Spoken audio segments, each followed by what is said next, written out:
श्री बिंदु जी महाराज कहते हैं, प्रबल प्रेम के पाले पड़कर प्रभु को नियम बदलते हुए,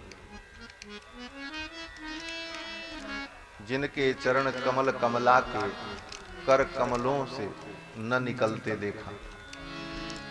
कमला लक्ष्मी जिनके चरण कमल को अपने कर कमल से सदा पकड़े रहते हैं, जिनके चरण कमल कमला के कर कमलों से न निकलते देखा, उन्हीं कोमल चरणों से भगवान अपने भक्तों के लिए कंटक पथ पर चलते देखे। वृंदावन के करीब कुंजों में भगवान कांटों के पथ पर घूमते। विद्य दंडक कंटकई है, वेद व्यास जी कहते, दंडकारण्य में भगवान श्री राम कांटों पर चलते। ये भगवान की भक्त वत्सलता। कुंती महारानी कहती हैं कि मैंने आपके उस रूप को देखा है, सामाम विमोहयति भीरपि यद विभेति। इस पंक्ति से संकेत होता है कि भगवान की बाल लीलाओं का खूब दर्शन किया है कुंती बुआ ने। बोले कैसे? बोले कुंती जी तो हस्तिनापुर में, और भगवान की बाल लीला गोकुल में हुई, वृंदावन में हुई, कुंती वहां कैसे पहुंची? बोले ये श्लोक प्रमाण है, क्योंकि उस लीला का यहां वर्णन कर रही कुंती देवी। तो संत लोग कहते हैं देखो, कुंती जी जब अपने भैया से मिलने गई श्री वसुदेव जी से, तो देवकी वसुदेव रो रहे थे। उनके रुदन को देख करके कुंती जी ने पूछा, भैया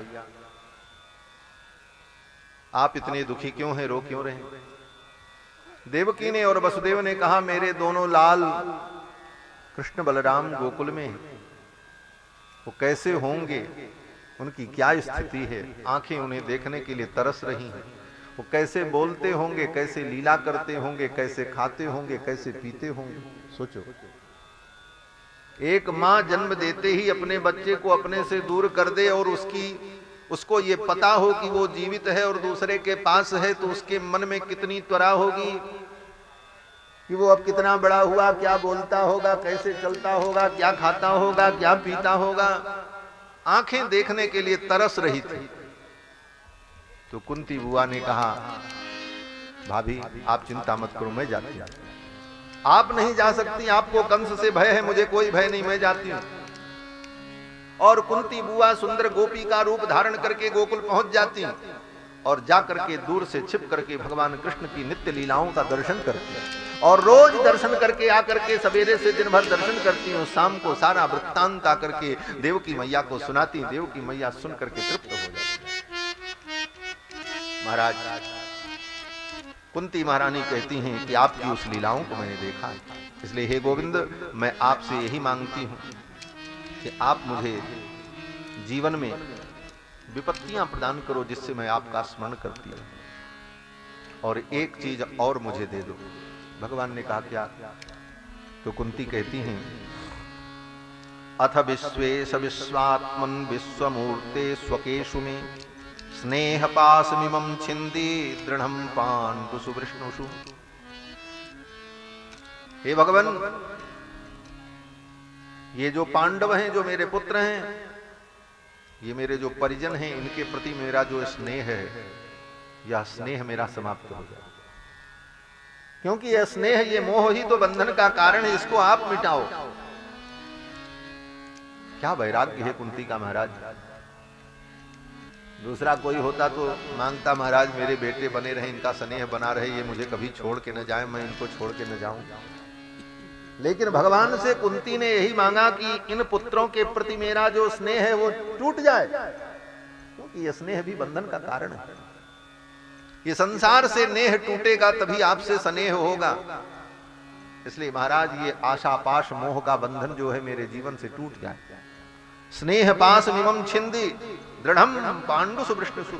ये वृष्णि वंश में, पांडव वंश में, इन परिजनों में मेरा जो स्नेह है, ऐसे तो है नहीं, कुंती का कहीं किसी से कोई स्नेह नहीं भगवान को छोड़कर। लेकिन फिर भी कुंती कहती, अगर कहीं मेरे हृदय में इन संसारी प्राणियों के प्रति कोई स्नेह बचा हो तो हे गोविंद उसे भी मिटा देना, और मुझे कुछ नहीं चाहिए, जिससे त्वयि में अनन्य विषया मतिर मधुपते सकृत, जिससे मेरी अनन्य मति आप में लग जाए और मैं आपका ही चिंतन करती रहूं। इस प्रकार कुंती ने भगवान से प्रार्थना की। भगवान ने तथास्तु कहा और फिर भगवान वहां से चलने को तैयार हुए। चलने को तैयार हुए तो भगवान को याद आ गई, अरे एक भक्त मेरी प्रतीक्षा कर रहे हैं। वो कौन है? बोले भीष्म पितामह, बाण की सैया पर पड़े, उत्तरायण की प्रतीक्षा कर रहे हैं कि सूर्य उत्तरायण हो तो मैं अपने प्राणों का त्याग करूं। लेकिन मैं बहुत व्याख्या नहीं करूंगा, किस उत्तरायण की प्रतीक्षा कर रहे हैं, बस इसी का चिंतन। उत्तरायण क्या है? भगवान के भक्तों के लिए उत्तरायण और दक्षिणायन का कोई मूल्य नहीं होता। भगवान के भक्त तो कभी भी मर जाएं, चाहे उत्तरायण हो, चाहे दक्षिणायन हो, चाहे भद्रा हो, चाहे व्यतिपात हो, भक्तों के लिए उत्तरायण दक्षिणायन का कोई मूल्य नहीं होता। वो तो जब भी शरीर छोड़ेंगे भगवान की कृपा से उनको परम गति की प्राप्ति हो जाएगी। लेकिन भीष्म पितामह किस उत्तरायण की प्रतीक्षा कर रहे हैं? बोले भीष्म पितामह सोच रहे मैं अपने प्राणों का त्याग करूं तब, बोले जब उत्तरायण आ जाए। उत्तरायण का मतलब क्या? बोले उत्तरा और आयन दोनों मिलाइए तो क्या बनेगा? बोले उत्तरायण। तो उत्तरा माने परीक्षित की मां जो उत्तरा है उनके गर्भ को जिसने अपना आयन बनाया, ऐसे गोविंद कृष्ण उत्तरायण, ये कृष्ण का एक नाम है उत्तरायण। उत्तरा के गर्भ को जिसने अपना आयन बना लिया, ऐसे गोविंद कृष्ण मेरे सामने आ जाए, मैं अपना प्राण छोड़ दूं। उस उत्तरायण की प्रतीक्षा कर रहे थे। वो उत्तरायण तो ठीक है, उत्तरायण दक्षिणायन की जो बात है वो तो है ही है, वो तो सैद्धांतिक धरातल पर ठीक है। लेकिन भाव पक्ष की दृष्टि से भीष्म पितामह प्रतीक्षा कर रहे थे उत्तरायण मेरे कृष्ण आ जाए। कृष्ण ही तो उत्तरायण है।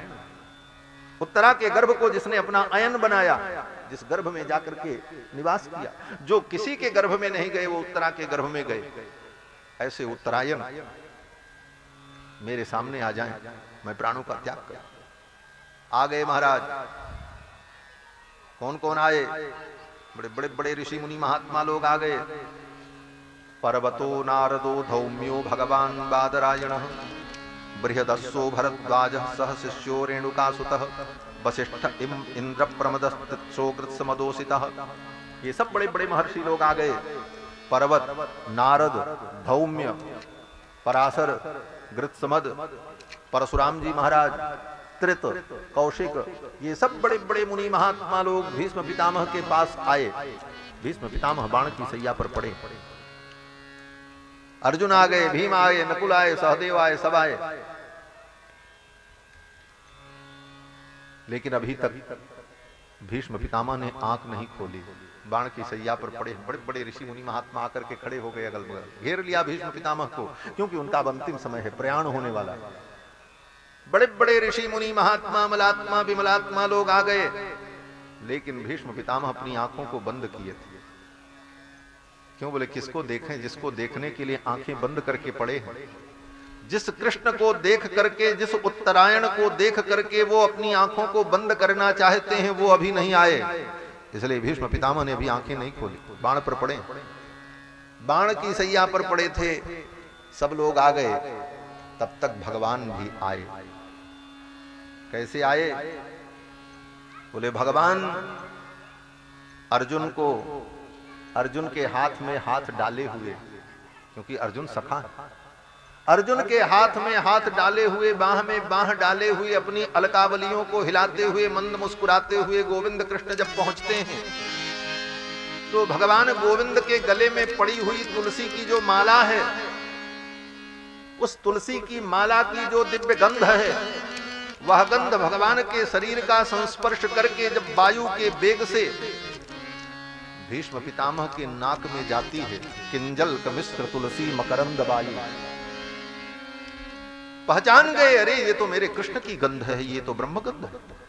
टक से आंख खोली भीष्म पितामह ने, देखा गोविंद सामने खड़े थे। गोविंद के मुस्कुराते मुखमंडल को देख करके भीष्म पितामह के शरीर की सारी पीड़ा तत्क्षण समाप्त हो गई। ऐसे भी कोई पीड़ा नहीं थी, क्योंकि गोविंद का स्मरण कर रहे थे। लेकिन सामने गोविंद को देखते ही सारी पीड़ा समाप्त हो गई।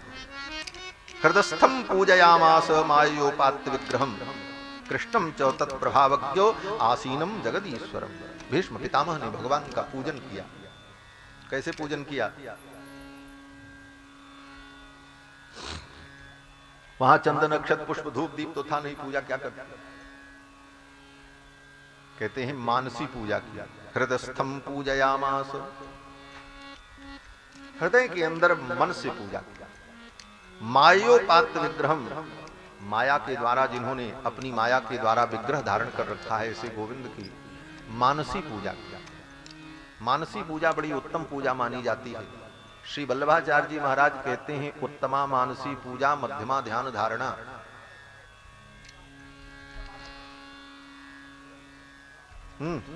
सियाराम स्वयमेव तिष्ठत्। बोलो श्री सीतारामचंद्र भगवान की। श्री वल्लभाचार्य जी महाराज कहते हैं उत्तमा मानसी पूजा मध्यमा ध्यान धारणा।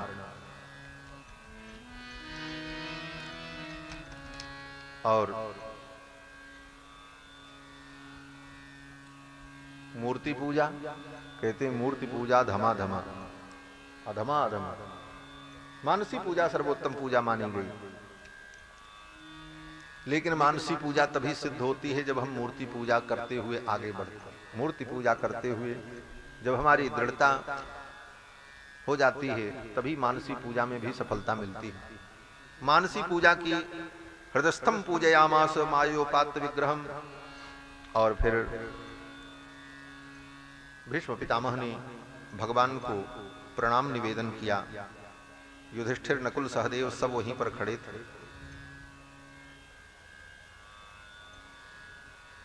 भीष्म पितामह ने कहा धर्मराज युधिष्ठिर से, युधिष्ठिर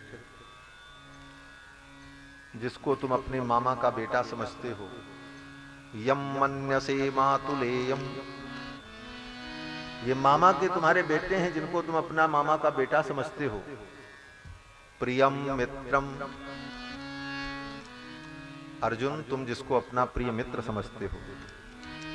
नकुल सहदेव जिसको तुम अपना सुहृद समझते हो। सुहृदतमम अकरो सचिवम दूतम, जिसको तुमने अपना दूत बनाया, जिसको तुमने अपना सारथी बनाया। सौहृदादथ सारथिम, जो तुम्हारे सौहृद और प्रेम के कारण तुम्हारे सारथी बने। ये क्या है जानते?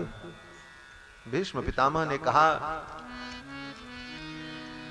ये न तुम्हारे मामा के बेटे हैं, न ये किसी के प्रिय हैं, न ये किसी के सुहृद हैं, न इनको कोई सचिव बना सकता है, न कोई इनको सारथी बना सकता है। ये तो इनकी लीला है। सर्वात्मन समदृशो, ये सर्वात्मा है, समदर्शी है। अगर तुम मानते हो कि ये मेरे मामा के बेटे हैं, मेरे हैं, बोले ऐसा नहीं है, ये सबके हैं। क्यों? बोले ये सर्वात्मा है। अगर इनके विषय में मति वैषम्य है, सोचते हो कि ये मामा के बेटे हमारे सुहृद हैं, अमुक हैं, तो ये तुम्हारा भ्रम है। ये कुछ नहीं है। ये क्या है? बोले ये शुद्ध ब्रह्म है, परमात्मा है, सर्वांतर्यामी है। सर्वात्मन समदृशो, ये समदर्शी हैं और सबके प्रिय। कैसे? वैसे जैसे सोना। सोना क्या है? बोले सोने का चाहे कुंडल बना लो, चाहे पायल बना लो, चाहे अंगूठी बना लो, चाहे गले का हार बना लो, वो सोना सोना ही रहता है। ना वो हार है, न पायल है, न अंगूठी है। मूलतः क्या है? बोले वो सोना ही है। तुम कुछ भी मान लो, लेकिन है तो सोना और कुछ नहीं। दूसरा कुछ नहीं है, वो शुद्ध सोना ही है। आप उसका नाम भले रख दो ये पायल, उसमें पायल क्या है? आगे से पीछे तक जो कुछ सोना ही तो है। गले में पहन लिया जंजीर, बोले ये जंजीर है, बोले जंजीर नहीं, वो क्या है? बोले सोना ही तो है, दूसरा कुछ नहीं। उसी तरह भगवान सर्वात्मन समदृशो, ये सर्वात्मा है, समदर्शी। समदर्शी क्यों है? बोले आज ये समदर्शी न होते तो मुझ पापी को दर्शन देने आते। भीष्म पितामह कहते हैं कि मेरे ऊपर भी इन्होंने कृपा की और मुझे दर्शन देने के लिए आए। यही इनका समदर्शित्व। ये समदर्शी हैं, कृपालु हैं, भक्त वत्सल हैं। मैंने इनके साथ कोई उपकार नहीं किया। भीष्म पितामह भगवान की ओर देख रहे हैं और कह रहे हैं, बड़ा सुंदर भाव है। भीष्म पितामह कहते हैं प्रभु मुझे विश्वास था कि आप आओगे, लेकिन किस बात पर विश्वास था? मुझे अपने कर्मों पर विश्वास नहीं था। मैंने कोई ऐसा कर्म किया नहीं था कि आप मुझे दर्शन देते। मैंने आपकी एक बात नहीं मानी। आप दूत बनकर के आए समझौता कराने के लिए, लेकिन मैं आपकी बात को कौरवों की सभा में मनवा नहीं सका। चाह करके भी मैं कुछ नहीं कर सका। मैंने आपकी सेवा नहीं की। दुर्योधन आपको बांधना चाहता था, मैं देख रहा था, लेकिन मैं कुछ नहीं कर सका। मैं आपकी सहायता नहीं कर सका।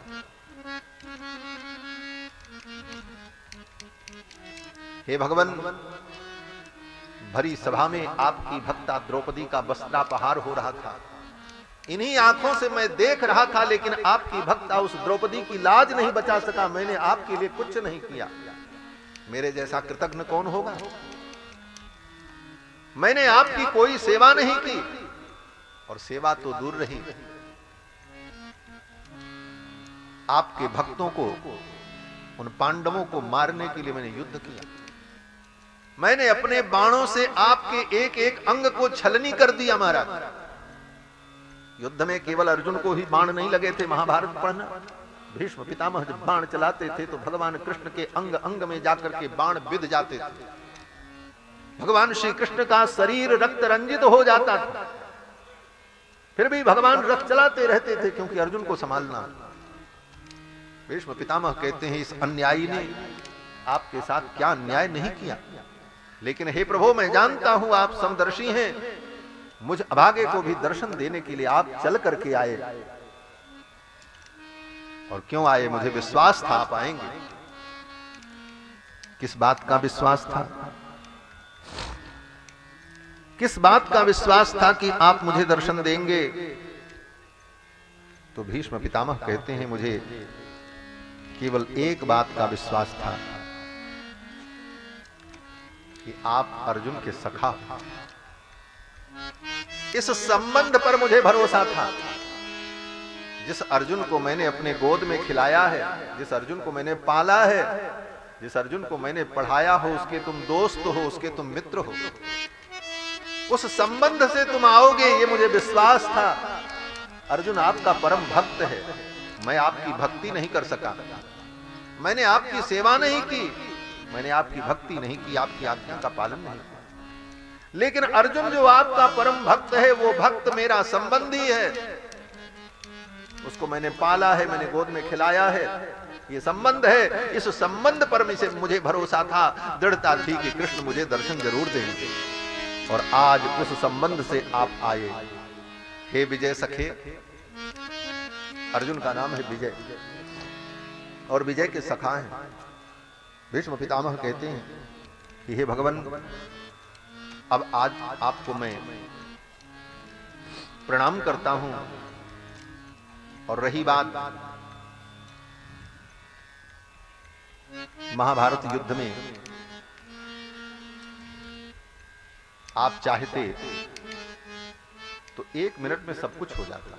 मैं जानता हूं आपकी ये सब लीला है, और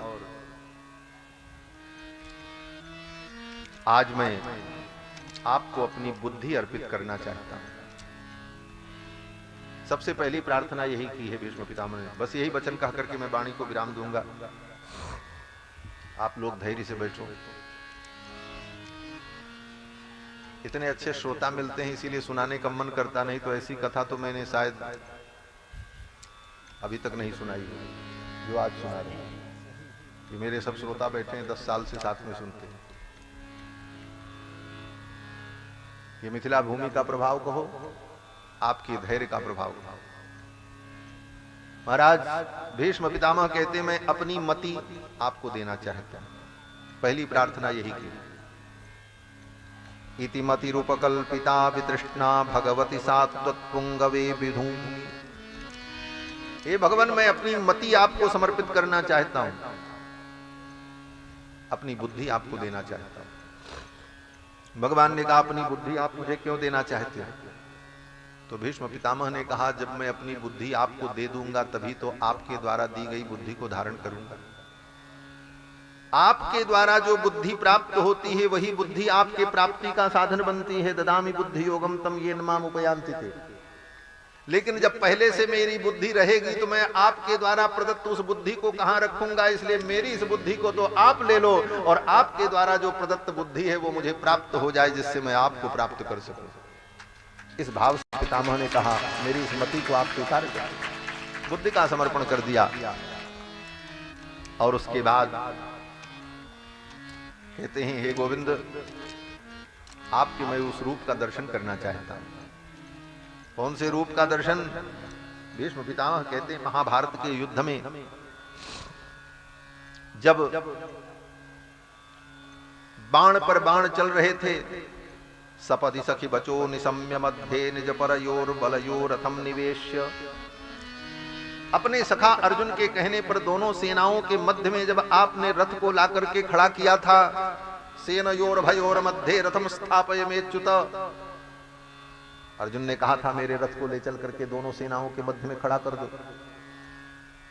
सपदि सखी बचो निशम्य मध्य निज परयोर बलयोर रथम निवेश्य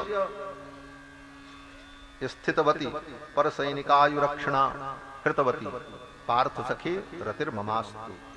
उस समय जब जाकर के आपने अपने रथ को दोनों सभाओं के मध्य में खड़ा किया, उसी समय कितनी अद्भुत बात कह रहे हैं पितामह। पितामह कहते हैं कि स्थितवती पर सैनिकायुरक्षणा हृतवती, रथ को बीच में खड़ा करके आपने जब कौरव की सेना को देखा, पर सैनिकायुर अक्षणा हृतवती, उसी समय आपने कौरव की सेना को देख करके अपनी आंखों से उनकी आयु का हरण कर लिया। उसी समय सब मर गए थे। मैं जानता हूं ये तो महाभारत युद्ध आपका नाटक था, ये तो दुनिया को दिखाने के लिए आपने किया। जिस समय आप वहां पर उपस्थित हुए रथ लेकर, उसी समय आपकी दृष्टि से ही उनकी सारी आयु खत्म हो गई, उनकी आयु का आपने हरण कर लिया। हे गोविंद, व्यामोह में पड़े हुए अर्जुन को आपने जो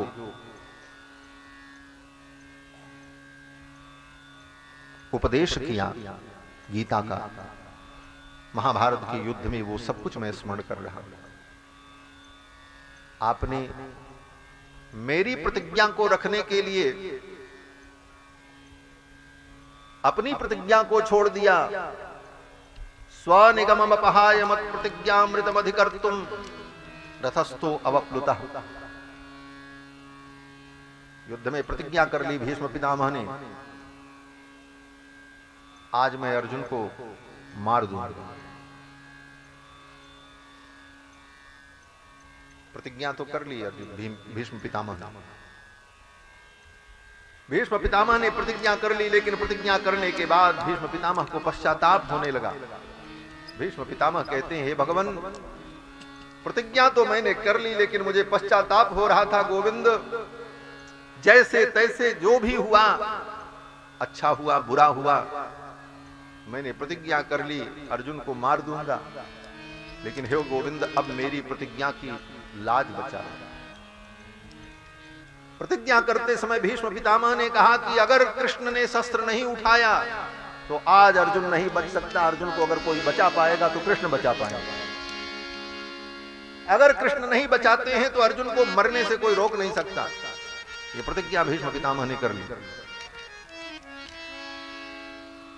भीष्म पितामह कहते प्रतिज्ञा तो मैंने कर ली, लेकिन आपने भी प्रतिज्ञा की है मैं शस्त्र नहीं उठाऊंगा। हे भगवान, आप अपने भक्त अर्जुन को बचा लो, अपनी प्रतिज्ञा छोड़ दो। अर्जुन को बचा लो ये नहीं। भीष्म पितामह ने कहा मेरी प्रतिज्ञा बचा लो। अर्जुन को तो आप बचाओगे ही, मैं जानता हूं अर्जुन को दुनिया की कोई ताकत मार नहीं सकती, कोई बाल बांका नहीं कर सकता, ये मैं जानता हूं, लेकिन मुझ तुच्छ की प्रतिज्ञा को भी बचा लो। मैंने प्रतिज्ञा कर ली है कि अगर कृष्ण ने अस्त्र नहीं उठाया तो अर्जुन के प्राण नहीं बचेंगे। तो अर्जुन के प्राण तो बचेंगे, लेकिन आपको अस्त्र उठाना पड़ेगा, इसलिए मेरी प्रतिज्ञा को बचा लो। कृष्ण, मेरे जीवन में कुछ नहीं है, मैंने कभी राज्य को राज्य नहीं समझा, मैंने जीवन के सुख को कभी सुख नहीं समझा। मेरे जीवन में कुछ नहीं, मैंने सब कुछ त्यागा और इस दुनिया से अब मैं जाने वाला हूं। कुछ लेकर के नहीं जाऊंगा। अपयश मेरे साथ होगा कि मैंने कौरव का साथ दिया, पांडव का मैंने साथ नहीं दिया, ये अपयश मेरे सिर पर होगा। अगर मेरे जीवन की कोई उपलब्धि होगी तो एक उपलब्धि होगी कि भीष्म ने अपनी प्रतिज्ञा को पूर्ण कर लिया। कम से कम ये तो मेरे जीवन में बच जाए और मुझे कुछ नहीं चाहिए। मेरी प्रतिज्ञा को पूर्ण कर दो कृष्ण, और मेरे जीवन में कुछ नहीं है, बाकी मैं जीवन में शून्य हूं। एक प्रतिज्ञा ही मेरे जीवन का अंतिम लक्ष्य है, ये बच गया तो मेरा जीवन सार्थक होगा, इसलिए मेरी प्रतिज्ञा को बचा लो। भीष्म पितामह कहते हैं कृष्ण, आपके उस रूप का मैं ध्यान कर रहा हूं कि मेरी प्रतिज्ञा को बचाने के लिए, मेरे जैसे निर्दयी पुरुष की प्रतिज्ञा को बचाने के लिए आपने अपनी प्रतिज्ञा छोड़ दी। स्वनिगम अपहाय मत प्रतिज्ञामृतम अधिकर्तुम, मेरी प्रतिज्ञा को सत्य करने के लिए रथ से कूद पड़े। हंतुमिभम गतोत्तरीय, आपका पीतांबर नीचे गिर पड़ा। पृथ्वी पर पीतांबर घसटने लगा, अर्जुन पकड़ने लगे, कृष्ण रुक जाओ, अस्त्र मत उठाओ, आपकी प्रतिज्ञा छूट जाएगी। आपने न कृष्ण की सुनी और न पृथ्वी की सुनी, आपने अर्जुन की नहीं सुनी, आपने पृथ्वी की भी नहीं सुनी। अर्जुन ने कहा मत उठाओ, भगवान दौड़ पड़े, अर्जुन को भी छोड़ दिया।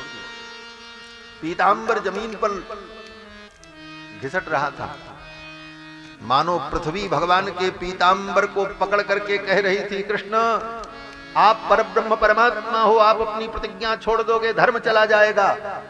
मानो पृथ्वी रो रही थी पीतांबर पकड़ करके, अनर्थ हो जाएगा आप अपनी प्रतिज्ञा छोड़ दोगे। लेकिन भगवान ने पृथ्वी की भी नहीं सुनी, भूदेवी की भी नहीं सुनी। भीष्म पितामह कहते हैं, आपने अपनी प्रेयसी भूदेवी की प्रतिज्ञा को भी, उनके भी निवेदन को छोड़ दिया, अपने प्रिय मित्र अर्जुन के भी निवेदन को छोड़ दिया, और मुझ तुच्छ भक्त की प्रतिज्ञा को आपने रख लिया। मेरी लाज बचाई, हे कृष्ण मैं आपको प्रणाम करता हूं। भीष्म पितामह कहते हैं, बस वही स्वरूप मेरे आंखों के सामने बना रहे और मैं अपने प्राणों का त्याग कर दूं। सदैव देवो भगवान प्रतीक्षताम कलेवरम यावदिदम हिनोम्यहम्, जब तक मैं अपने कलेवर का त्याग न करूं तब तक आप ऐसे ही मंद मुस्कुराते मेरी आंखों के सामने खड़े रहो। मैं आपसे निवेदन भी कर रहा हूं और आज्ञा भी दे रहा हूं। निवेदन इसलिए कर रहा हूं कि मैं आपका भक्त हूं, आप मेरे ईश्वर हो, आराध्य। आज्ञा इसलिए कर रहा हूं कि आप मेरे अर्जुन के सखा हो, अर्जुन मेरा बेटा है, मेरा पौत्र है, और आप उसके दोस्त हो, इसलिए मेरे लिए पुत्र के समान हो, इसलिए आज्ञा भी दे रहा हूं। मेरे सामने खड़े रहो और मैं अपने प्राणों का त्याग कर दूं। भगवान मंद मुस्कुराते हुए भीष्म पितामह के सामने खड़े रहे। भीष्म पितामह ने अपनी मति को, अपनी बुद्धि को भगवान में समर्पित किया और फिर भगवान का स्मरण करते हुए उनकी आंखें बंद हो गईं। कृष्ण एवं भगवती मनोवाग दृष्टि वृत्तिभिः आत्मन्यात्मानमावेश्य सोऽन्तः श्वास उपारमा। अंतिम सांस भीष्म पितामह ने ली। सर्वे बभूस्ते तूष्णीं वयांसीव दिनात्यये। जिस समय भीष्म पितामह के प्राण निकले हैं, थी तो मध्याह्न की वेला, लेकिन उस क्षण में संपूर्ण सृष्टि शांत हो गई। वेदव्यास जी कहते, किस प्रकार से? बोले बयाम शिव दिनात्यये, जैसे दिन के समाप्त होने पर रात्रि में सायंकाल होते ही सारी आवाज समाप्त हो जाए, पशु पक्षी का बोलना बंद, चिड़ियों का चहचहाना बंद, उस प्रकार शांति व्याप्त हो गई चारों तरफ। एक क्षण के लिए पूरा ब्रह्मांड शांत हो गया भीष्म पितामह के प्राण प्रयाण के समय। और फिर अगले ही क्षण तत्र दुंदुभयो नेदुः, तब तक स्वर्ग से दुंदुभी बजने लगे, नगाड़े बजने लगे, देवता लोग जय जयकार करने लगे। ससंसु साधवो राज्ञाम खात पेतुः पुष्पवृष्टयः, और जितने महापुरुष थे सब जय जयकार करने लगे, स्वर्ग से पुष्प की वर्षा होने लगी और भीष्म पितामह को परम पद की प्राप्ति हुई है। भीष्म पितामह भगवान के वैकुंठ को प्राप्त करते हैं। ये भगवान के परम भक्त हैं भीष्म पितामह।